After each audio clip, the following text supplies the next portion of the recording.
Adcorp was started in 1978 and it started as an advertising agency, hence the name Adcorp.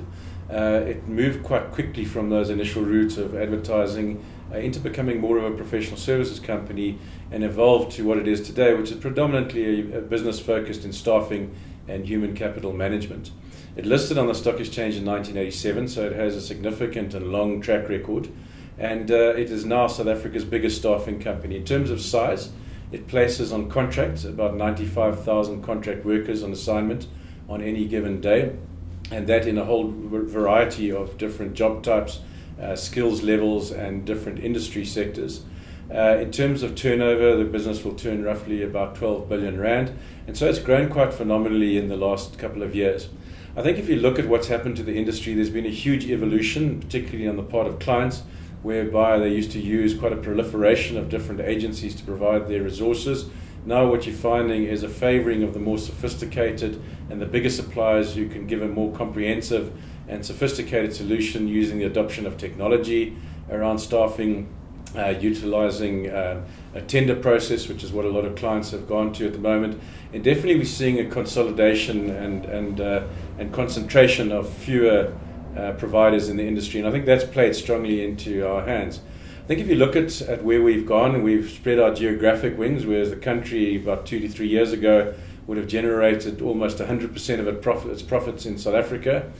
We now generate about 25% of our profit outside of South Africa. The other geographies that we're into Australia. We recently made an acquisition of an IT contracting business called Paxis, which was hot on the heels of buying Paracon in South Africa. So we now have significant footprint in IT and now also in Australia. We also have exposure into the Indian market in that we have a 35% stake of an IT business in Australia, in India called Neelant. And then we do a lot of work on the African continent. We've followed clients into the continent, a lot of work in mining, exploration, oil, gas and those kind of areas where one needs scarce skills. We source those skills and we put them into those countries. So as I say, about 25% of our profit comes out of non-South African sources.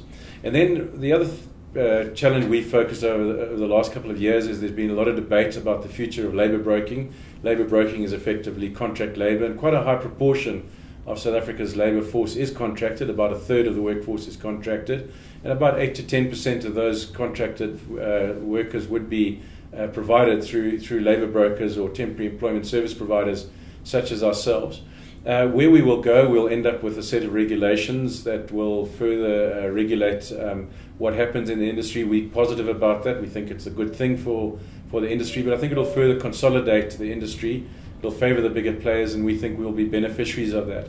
But I think importantly in terms of our exposure, whereas our exposure to labour broking in South Africa would have been around about 80% of our profitability would have been derived from that 2 to 3 years ago. That now is down to about 33%. So the profile of the group has changed quite dramatically over the last couple of years, geographically in terms of our risk spread exposure to labour broker. And then also what we've done is we've invested a lot in terms of technology, in terms of sophistication, in terms of providing our clients with the solutions that they require. And I think our positioning is great, and I think that's reflected in the results that we've produced in the last reporting cycle. We're growing nicely. We think that we'll continue to grow nicely. And where our growth is coming from, a lot of that is coming from market share gains in the South African market. A lot of it's coming from Africa and other geographies. A lot in the area of scarce skills, where we're able to source scarce skills from other geographies, bring them into South Africa. For example, in the power generation sector, that's been great for us.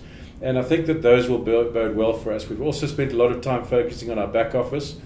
Paying 95,000 people is no mean feat, and so it takes quite considerable back office capability. We've invested a lot in our technology, and we've also outsourced quite a lot of that processing to India. So I think in terms of our positioning into the future, I think we're very well positioned and believe that the next couple of years are going to be very exciting for this group.